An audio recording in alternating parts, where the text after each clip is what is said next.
Jusqu'ici, dans Focus, nous avons parlé de la forme des plans, la distance, le mouvement, l'angle. Autrement dit, comment une image est construite. Mais aujourd'hui, la question n'est plus comment ce plan est fait, mais pourquoi il est là. Deux plans peuvent avoir la même forme et remplir des fonctions différentes.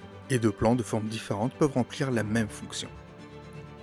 Dans ce 4e épisode, nous allons parler de la fonction des plans, leur rôle dans la compréhension, la lisibilité et l'émotion d'une scène, et comment une scène se rend intelligible, plan après plan. Quelle que soit la scène, le cinéma doit toujours répondre aux mêmes questions. Où sommes-nous? Quand sommes-nous? Qui est avec qui? Combien de sujets? Que se passe-t-il?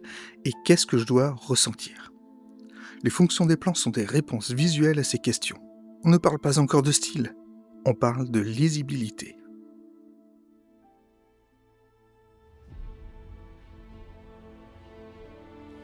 Commençons par la fonction la plus évidente, orienter le spectateur. Le plan d'établissement sert à donner un repère, un lieu, un espace ou une situation. On l'associe souvent à un plan large ou un plan d'ensemble, mais ce n'est pas une règle. Ce qui définit un plan d'établissement, ce n'est pas sa taille, c'est sa fonction. Il installe un contexte. Il donne des informations de temps, d'espace et d'ambiance. Son but premier n'est pas l'émotion, mais l'orientation. En science-fiction, par exemple, il nous indique dans quel univers nous entrons, quelle époque, quelle ambiance, quelle émotion. En se retirant de l'action, il intègre le spectateur dans l'univers du film. Sans ce repère, le spectateur flotte.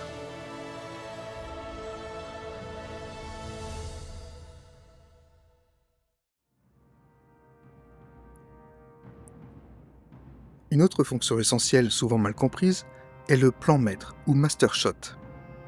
Un plan maître n'est pas une valeur de plan. Ce n'est ni un plan large ni un plan moyen par définition. C'est un plan qui contient l'essentiel de l'action d'une scène ou d'un segment de scène. Il sert de base, de socle. Il permet de comprendre qui est où, qui parle à qui et comment l'action se déroule dans l'espace.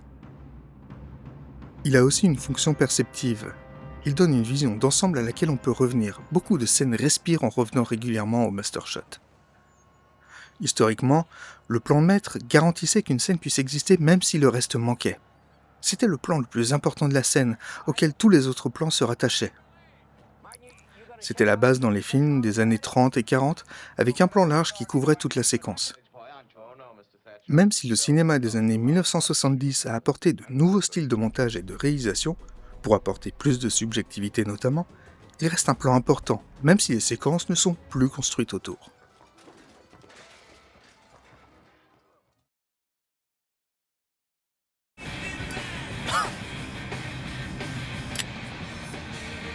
Can you crack a fucking window open, man? You know, it's proven that secondhand smoke is a cancer agent. Une fois la base posée, la scène peut se déployer. Pour les dialogues ou les confrontations, on utilise le chant contre chant. Sa fonction n'est pas seulement de montrer qui parle, elle est de structurer l'échange. Regard, réaction, tension. Sa hauteur permettra de mettre en puissance un personnage ou de montrer une égalité parfaite comme dans Heat de Michael Mann. Il demande aussi de faire attention au moment de la réalisation à ne pas briser la règle des 180 degrés sous peine de perdre le spectateur. On trouve cependant des exemples de chants et contre-chants qui brisent cette règle, comme chez Jean-Luc Godard.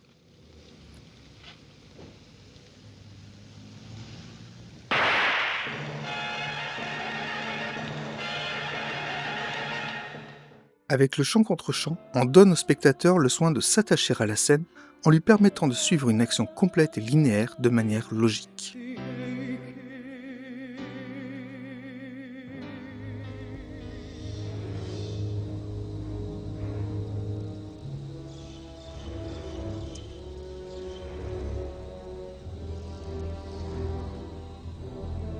Toutefois, le plan le plus important d'une scène n'est pas l'action, mais la réaction.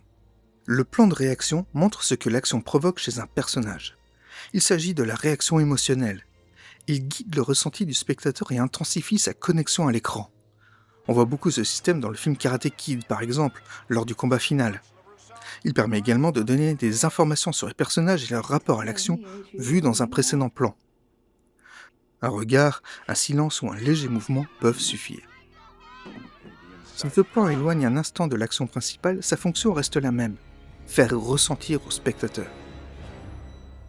Le plan de réaction est essentiellement utilisé en horreur ou en comédie, où il peut par exemple renforcer l'humour de la scène. Les films, comme Y a-t-il un flic pour sauver la reine, en sont un excellent exemple et reposent beaucoup sur cette dynamique. We also would like.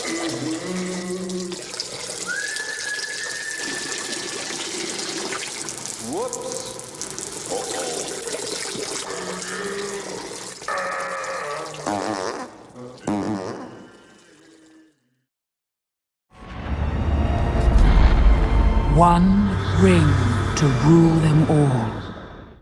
Certaines fonctions servent à préciser. Un insert montre un détail qui fait partie de l'action, un objet, un geste, un indice. Sa fonction est de diriger l'attention vers un élément invisible au spectateur dans l'action principale.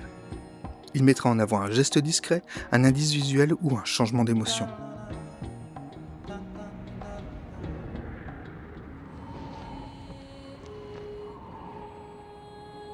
Le plan de coupe, lui, s'éloigne temporairement de l'action. Il met en avant un élément extérieur, un environnement, un regard, une autre vision de la scène. Il peut servir à contextualiser ou créer une respiration. Dans La mort aux trousses de Alfred Hitchcock, il permet de contourner la censure. Insert et plan de coupe sont complémentaires et on a parfois tendance à les interchanger ou les confondre, mais ils n'ont pas le même sens. L'un précise l'action, l'autre l'entoure.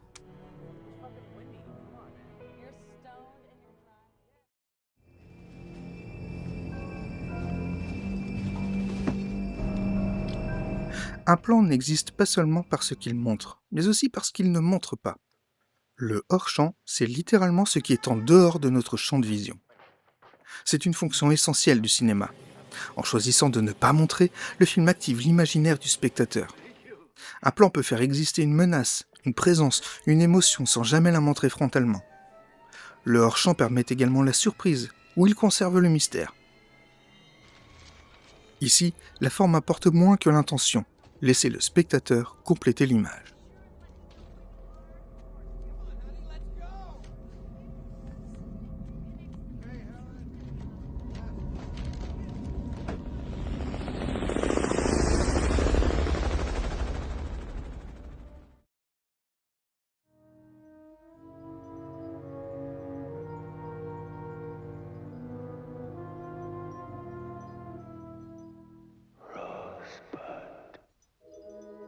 Les formes du plan nous disent comment filmer. Les fonctions des plans nous disent pourquoi ces images existent. C'est à partir de là qu'on peut vraiment lire une scène. Dans le prochain épisode de Focus, nous mettrons tout cela en pratique à travers l'analyse d'une séquence complète des Dents de la Mer de Steven Spielberg, plan par plan, pour mieux comprendre comment le cinéma raconte. Comme toujours, si cette émission vous plaît, abonnez-vous à la chaîne, laissez un like et partagez. À bientôt. In case I don't see ya.